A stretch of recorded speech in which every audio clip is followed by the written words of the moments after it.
एक ऐसा भारत जो समर्थ भारत है, शक्तिशाली भारत है, स्वावलंबी भारत है और दुनिया की एक ये वही भारत है जो 2014 के पहले जिसमें विश्वास का माहौल था और सुरक्षा का माहौल था। घुसपैठिए जब मर्जी तब भारत में घुसपैठ करते थे।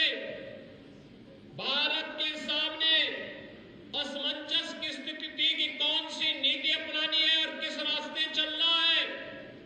लेकिन 2014 में आने के बाद प्रधानमंत्री मोदी जी ने एक ऐसे नए भारत को आगे बढ़ाने का संकल्प आगे बढ़ाया जिस भारत में जाति, मत, मजहब और क्षेत्र भाषा के आधार पर नहीं बल्कि गांव, गरीब, किसान, नौजवान और महिलाओं को समान अधिकार मिले और सम्मान के साथ आगे बढ़ने का अधिकार मिले।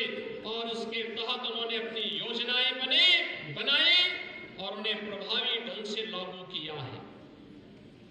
अगर मातृशक्ति के इस सम्मान की जब मैं बात करता हूं तो भाइयों बहनों, बेटी बचाओ बेटी पढ़ाओ से जो कार्यक्रम प्रारंभ हुआ, आज इसका परिणाम है कि इस पश्चिमी उत्तर प्रदेश की हमारी बेटी पारुल चौधरी और अन्नू रानी एशियन गेम्स में गोल्ड मेडल लेकर के आती है। गोल्ड मेडल याद करिए, इन दोनों बेटियों ने और इस योजना से लाभान्वित हो रहे हैं, लाभ ले रहे हैं।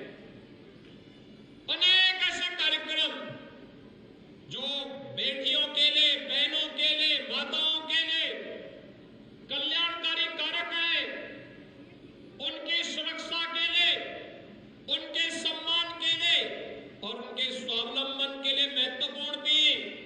पहली बार आजादी के बाद पहली बार वो योजनाएं लागू हुई और उन्हीं योजनाओं को प्रभावी ढंग से प्रदेश के अंदर जब डबल इंजन की भारतीय जनता पार्टी की सरकार को आपका आशीर्वाद प्राप्त हुआ, प्रभावी ढंग से इस सरकार ने लागू किया है, भाजपा की सरकार ने लागू किया है। और उसी के प्रति कृतज्ञता ज्ञापित करने और आपका अभिनंदन करने के लिए आज मैं स्वयं बुलंदशहर में आया हूं। भाइयों बहनों, आप सब जानते हैं वर्तमान में हमने मिशन शक्ति के चौथे संस्करण के कार्यक्रम को आगे बढ़ाया है। मिशन शक्ति का एक चतुर्थ संस्करण एक बार फिर से